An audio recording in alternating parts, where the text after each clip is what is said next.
But today I want to talk about 3 myths that people have about relationships.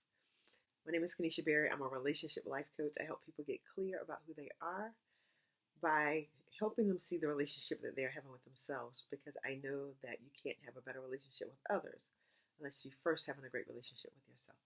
So let's jump right in. Let's talk about these myths that people have about relationships. Myth number 1, that relationships will make you happy. Many people are out there searching for the one, their soulmate, that special someone who's going to make them happy.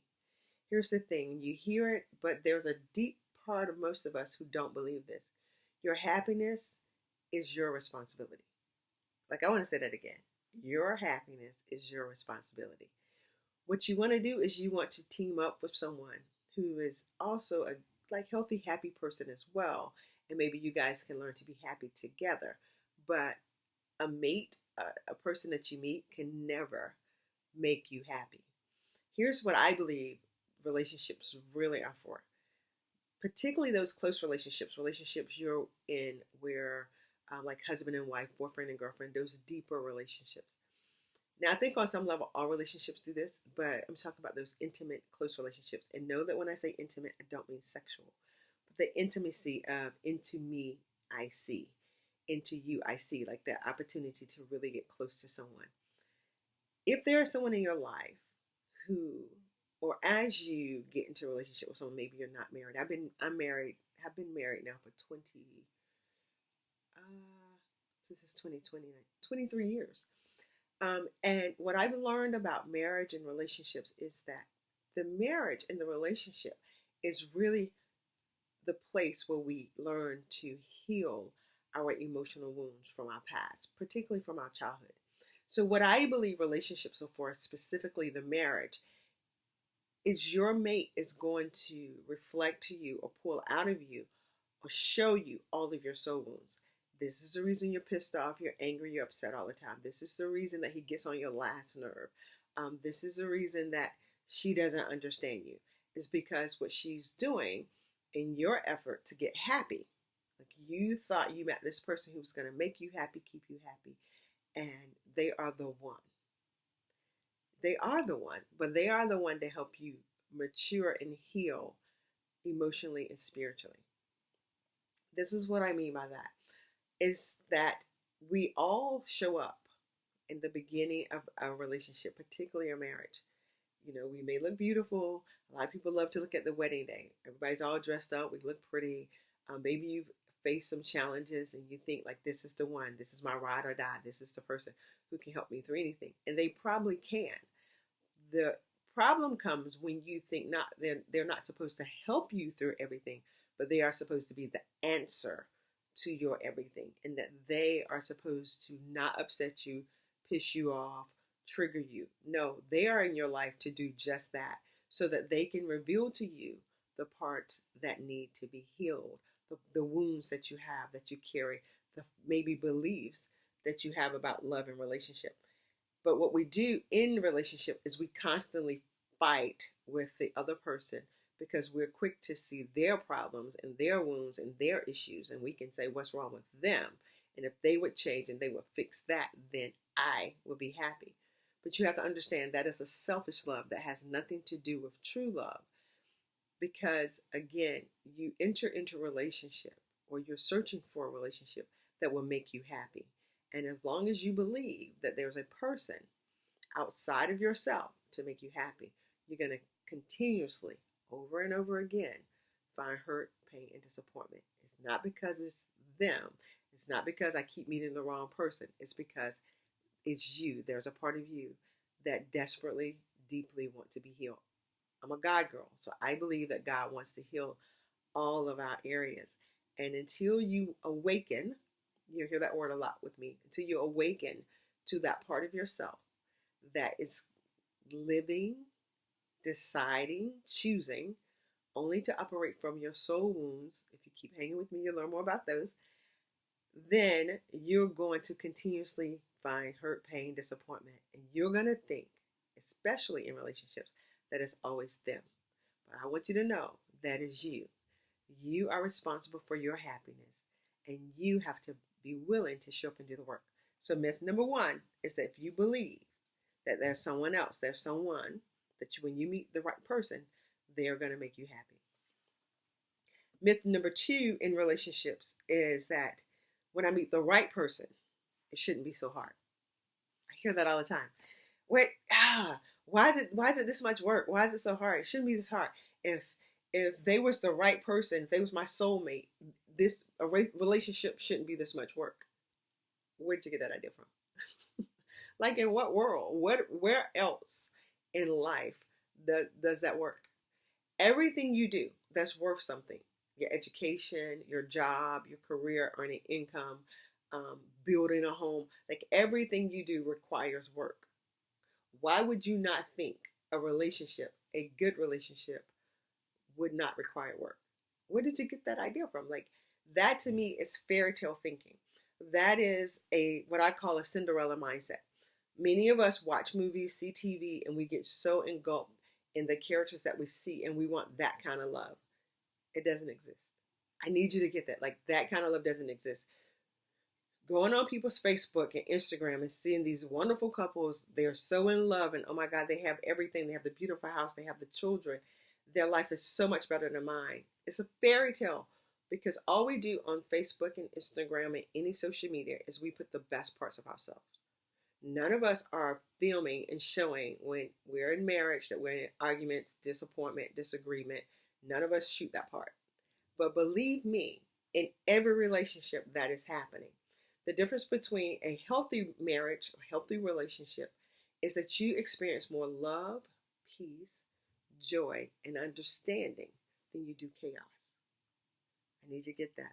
Like, a healthy relationship, you're going to experience more love, more peace, joy, and understanding of one another than chaos. And the only way you get there is that you begin to emotionally mature. And part of that is leaving behind this mindset that this shouldn't be this hard. It's gonna be hard, guys. This is what I want you to think about when you're thinking about relationships, particularly marriage. Again, go back to the Bible. The Bible says, and the two shall become one. I know some people don't believe that, but here's what that means. It means that you should share same values, same ideology, the oneness in family, the oneness in goals, that kind of thing. What it does not mean is that we're going to do things the same way. And we're going to see life the same way. We're not supposed to see life the same way. And I'm talking about a male to female relationship because it's the only one I know and understand. We're not going to see things the same way because men are inherently different from women, and we are supposed to be. So fighting, trying to get your mate to see things your way is not going to happen. What you could hope to do is that they are willing to be loving and understanding and be open to the belief that your way adds value to the relationship, and therefore they're willing to accept your way. But they don't have to see it your way. You have to realize that whatever the goal is. So that's one of the methods that after 12 years of marriage, my husband and I learned that changed everything, is that I'm just not going to see things the way Andre sees them. I'm just not. He's not going to necessarily see things the way I see them. But what we can do is we can set a goal and decide that this is the goal. Now, how each of us go about the methods we use to accomplish the goal, we don't fuss about that anymore. Because he's going to do it differently. I'm going to do it differently. But the point is, the conversation we can have is, will that method accomplish this goal? And if his method will accomplish the goal, cool, I'm all in. If my method accomplishes the goal, he's all in. If we discuss a method that just like both of us can see on paper or in discussion, you know what? We say we want to save X amount of money by the end of the year. And your method is you're going to shop, and spend, and whatever's left we're going to save. It's not going to get us that goal. That method isn't working. Now we can talk about methods, and we don't have to attack one another. I need you to get that. That's work. That's work. So this idea that if you're with the right person and if it's your soulmate, it won't require work. It's a myth. That's a myth, and you have to let that go if you really want to have a good, loving, healthy relationship. The third thing that you have to, the third myth I hear people say, guys, this is a big one. and I really need you to get this, that this is a myth. The third myth is if they really love me. Right? So I hear people say this all the time. If he really loves me, he'll stop drinking. If he really loves me, he wouldn't piss me off so much. If she really loves me, she will be available to me for all my needs every time. If she really loves me, she will understand the importance of how often, like how much I need her to validate me. Or whatever that is, if they really love me, they wouldn't spend, they wouldn't shop, they wouldn't talk to this person. Like, we create these stories and we put this on love. If they really love me, they wouldn't lie to me. Guys, love will never overcome a person's character. I need you to get that. Like, their limitations or their character flaws, if you want to call them flaws, or maybe it's just their values, will never be overwritten by this idea that if they love you, they wouldn't do something. Here's what I mean. If you're in love with a man or woman who have addiction tendencies, right? Maybe they're addicted to shopping, pornography. Maybe they're addicted to alcohol, addicted to attention. Some people are literally addicted to attention. Like, whatever their addiction is, the idea that you think that if he really loved me, he would stop drinking.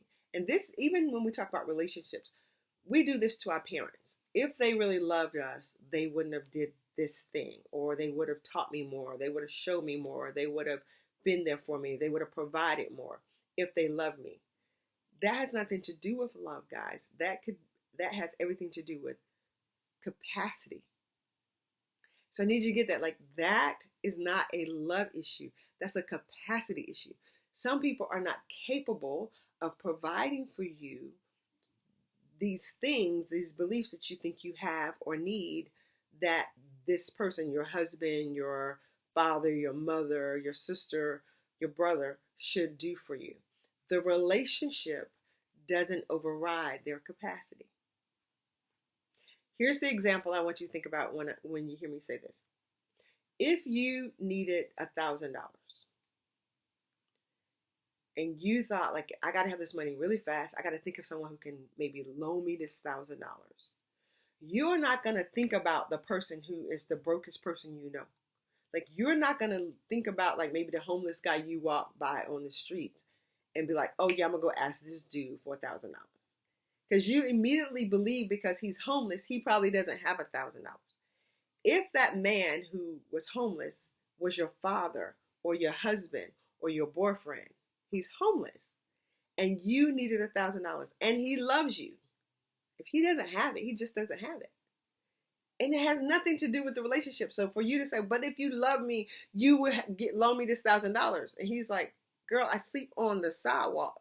I don't have $1,000. If I had $1,000, I wouldn't be living like this. It's the same thing with love, guys. It's the same thing with honesty or truth or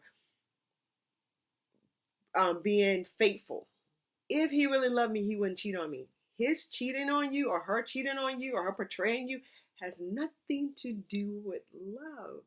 Has everything to do with their character. You got to get that. That's an internal thing with them, which takes us right back to myth number 1. If they love me, or if it's true love, they'll make me happy.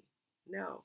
Again, if your character flaw is based on other people, if you have a soul wound where you desperately need someone to see you, validate you, then if you're not getting validated the way you think you should get validated in the marriage, because you have this belief or this hurt that if my wife or my husband was this, they would give me all the attention I need, they will always be there for me, they would understand the way I do things, your soul wound is going to cause you to go outside of this relationship to get that validation you need, and then have an affair. And then you may be thinking, I don't even know why I did this.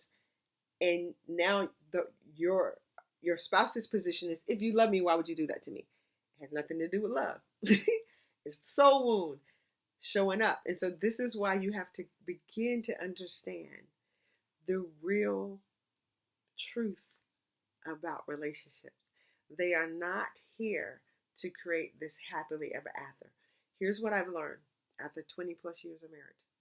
When you begin to address and deal with your own stuff that the marriage or the relationship will pull up for you, your anger issues, your frustration, your being mad all the time, your being dissatisfied with life, when you begin to deal with those issues, really not just deal with them, not just acknowledge them, but to seek help to heal them, then in marriage, in relationship, particularly if both partners are willing to do the work, that is when you begin to create your happily ever after.